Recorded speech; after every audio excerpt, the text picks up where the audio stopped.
you so much for doing this. Our podcast is about your journey in music and how you got to where you are now. Yeah, thanks so much for having me. Yeah, of course. I did read. You're from Southern California, correct? Yes, I'm in Southern California. That's where we're at. What part of Southern California do you live in? Riverside. Oh, okay, Riverside. Right on. Are you originally from there, born and raised? I kind of moved around a little bit. Just Inland Empire, so pretty much. Okay, sure. Right on, right on. And how did you get into music? So I lived with my grandparents for up until I was 8, my dad and my grandparents, and they were the ones who really introduced me to country music. And you know, I've just always loved it. And since I was little, I always like related to it. And I was that girl, like my whole family did sports and baseball. And I was like, I don't run. So I didn't do that. I went into music instead. Okay.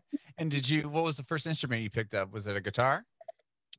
Yeah, I would have to say guitar. I kind of messed around with it when I was little. I feel like every kid has an acoustic guitar for some reason. And then I got like a keyboard. So I tried learning that, kind of learned it, I was whatever at it. But during quarantine, actually, I really picked up the guitar and learned it. Wow. So you've been spending quite a bit of time practicing during this lockdown, so to speak. Yep. Okay, It's right a on. weird time, but it's giving me that time to put the bag. Yeah. That's cool. Nice. And so guitar, and then how did your musical journey begin? Like, what were you in chorus, choir, anything growing up? You said you talked about your parent or grandparents being musical. Actually, my grandparents, they were not musical. Nobody in my family is really musical except for my uncle. He plays guitar. That's who Oh, got me kind of starting to play. They just like listening to they just country like music. listening to it. Gotcha. Yeah. Okay. So, but yeah, no, ever since then. And then also a big part of my life that influenced me to go into music and songwriting and all that. I haven't seen my biological mom since I was 4 years old. She was abusive. So growing up with that, that's what it really made me mature from a very young age. That's what really made me start relating to music, because it made me realize, wow, like these other people, they're going through, the same emotions, similar situations that I'm going through. And I just wanted to be able to write music and put it out and hopefully help people the way that music helped me. And it's funny though, because when I was really little, I was very shy. So, I couldn't even order like a meal at McDonald's or anything. I was like, nope, not talking to anybody. I was that little kid in class that like wouldn't answer any questions. Like, nope. And then one day I told my grandma, I was like, I want to do singing lessons. And she was like, are you sure? Like, you think you can do that? And I was like, yeah, like it'll be fine. So she was like, okay. So she took me, and it was this group singing lesson, and it was me and like 3 other girls. And then the teacher and the moms were in the room and everything. And we were all singing together. And then she goes, all right, Kylie, it's your turn. And I was like, I looked at my grandma and I started crying. I was like, nope, I ran out of there. I was like, never mind, can't do this. So then a couple of years later, some like sparked in me. I don't know what it was, but I auditioned for a school talent show when I was in 4th grade. So me and my sister, we actually like sang We Were Never Ever Getting Back Together by Taylor Swift. And we had our like dance choreography, everything. And that was actually the first time I'd ever performed on a stage, was at my school. And then after that, like I was like, I don't want to get off the stage, So I went back to singing lessons, private singing lessons this time though, not in a group. And it's just sparked from there. Wow. Okay. So that first performance, 4th grade with your sister, is your sister a performer still or no? She doesn't sing or anything. She was in dance for a while. So got that. Nice. Okay. So you do that performance, you get the bug, you're going to singing lessons. Were you able, like, when did you start writing your own songs, and were you able to kind of write down some of those feelings that you were having? You were talking about, with your mom early on, and you were using music as kind of a coping mechanism. Were you able to like use that as, a way to kind of express yourself? Yeah, no, for sure. I think all of my emotions and the person that I am today, a lot of it's based on what happened, when I was little.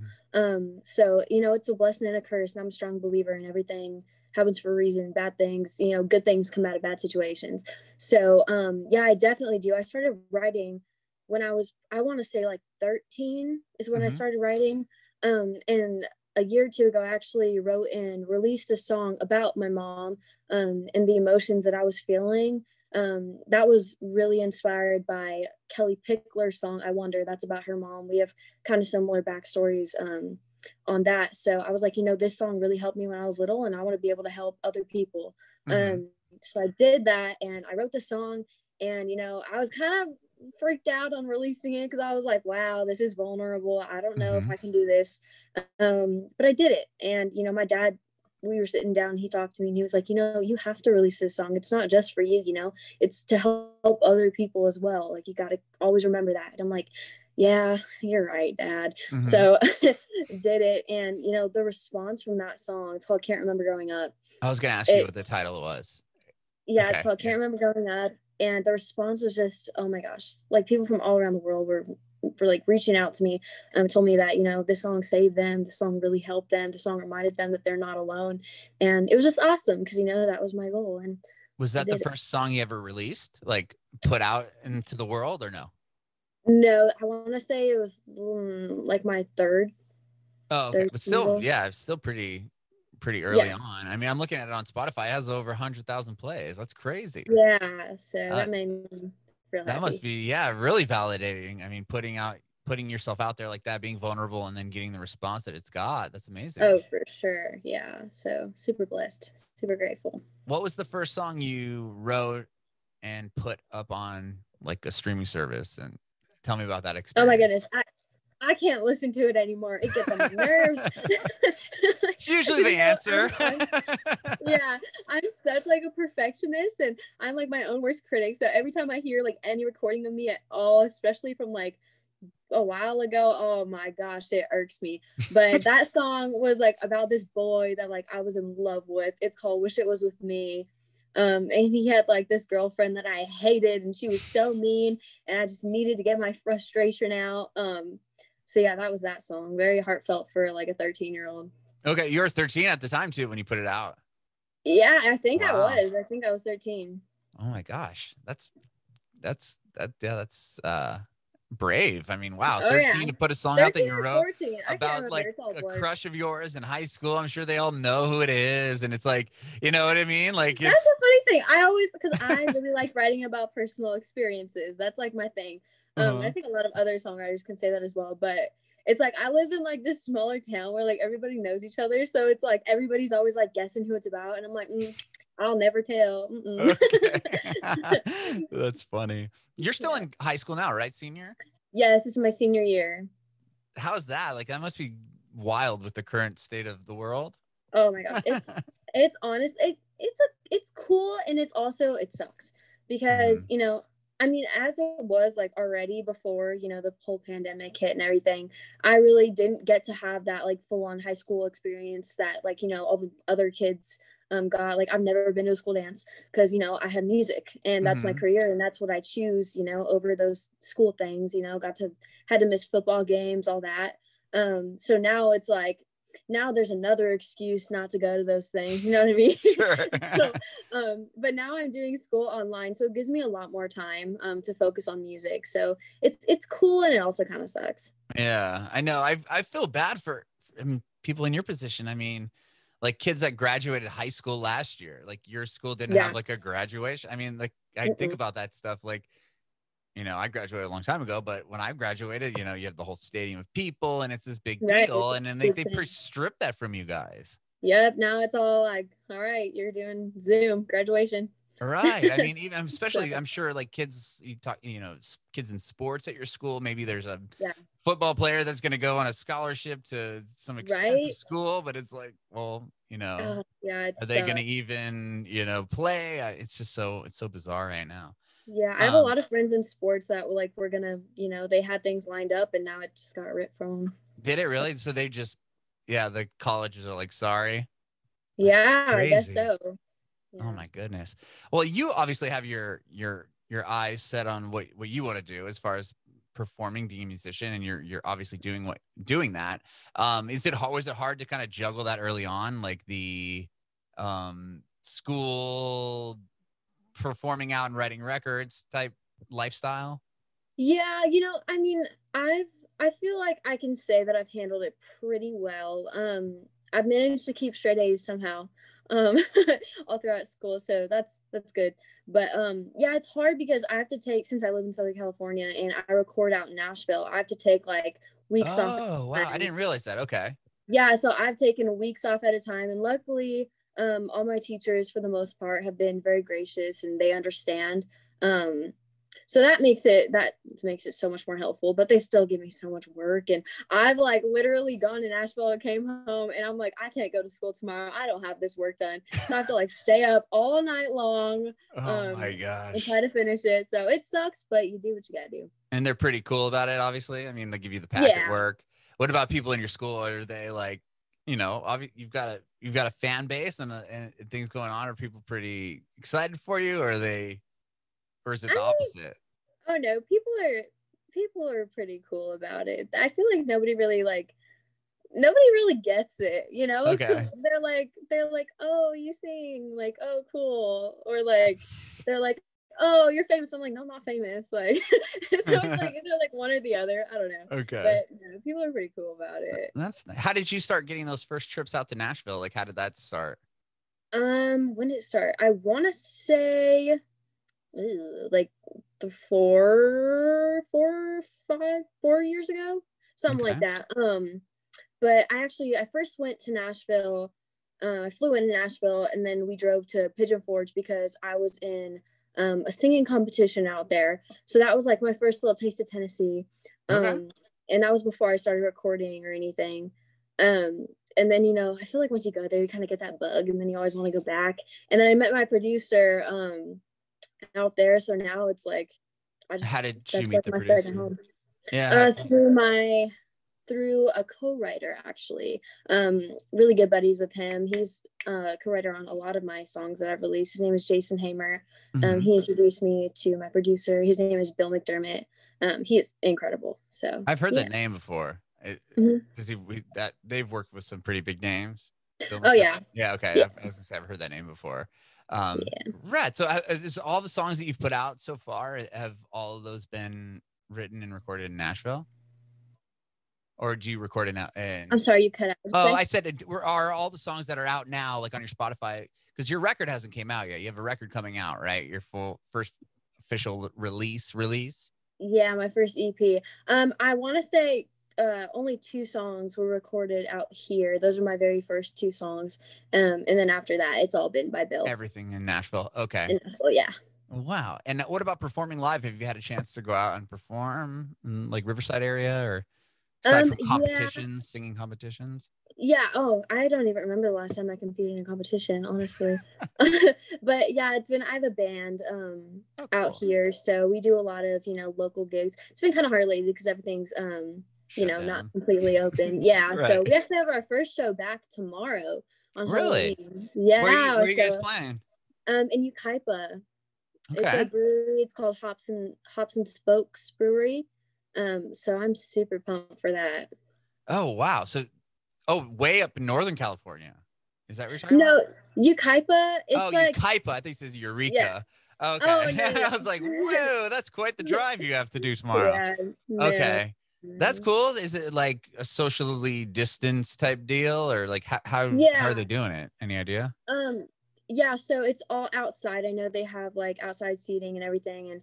And since, you know, I don't think a lot of people will be trick-or-treating, I guess they have some stuff going on for Oh, that's kids and they have cool. like a costume competition and stuff. So I bet it'll be pretty cool. I'm super excited. Are you dressing up?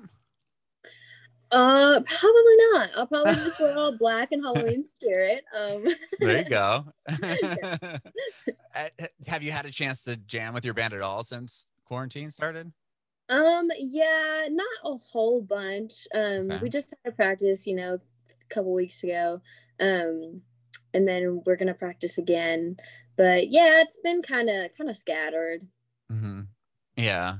And with this new release coming out, do you have all of the songs written, recorded, ready to go? Like, where are we at on the EP? So I am still working on it. I'm going back to Nashville soon, actually, within the next few months to go finish it up. But I have a couple songs already done and recorded, and I'm in the works of finishing the writing process right now. So yeah. Awesome. Very cool. And do you don't have a record label correct? Or are you No, signed with I'm people? No. independent. Mm-mm. Independent? Very cool. Are you going to try to shop it around to get signed? Is that what you're thinking?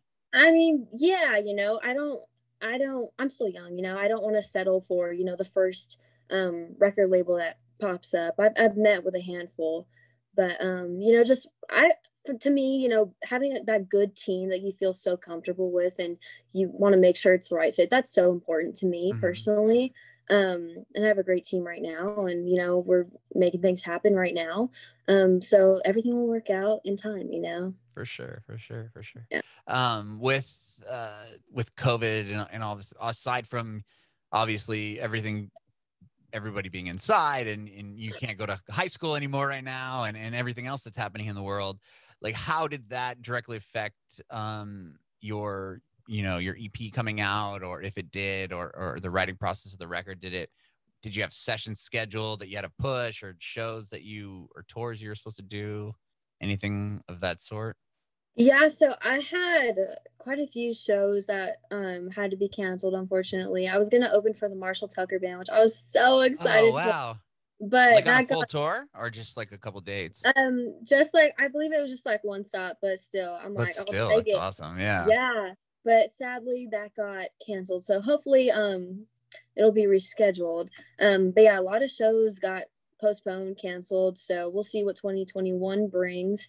And with the whole writing thing, during this time, I feel like a lot of people, everybody basically in the industry was just, had open arms. So I got to reach out to a lot of people and, meet new people and start writing with new people. So that's actually been pretty cool. Of course they're FaceTime rights, but Yeah. I was gonna ask you you about still that. get to reach everybody all over the country, so it works. Yeah, like tell me about those like FaceTime writing sessions. Is it weird? I mean, to some people it is, but to me it's not, because I did that pre-COVID anyways. So just Oh, you were already doing virtual writing sessions because yeah. your producer was in Nashville anyway, so it wasn't like you guys were flying back and forth every few days or anything. Right. No. I usually went to Nashville like 4 Okay. times a year, stay out there for like a week or so, get everything dialed in. But no, I have quite a few co-writers that, we would just FaceTime because it's easier. Mm-hmm. Yeah, well, that's funny.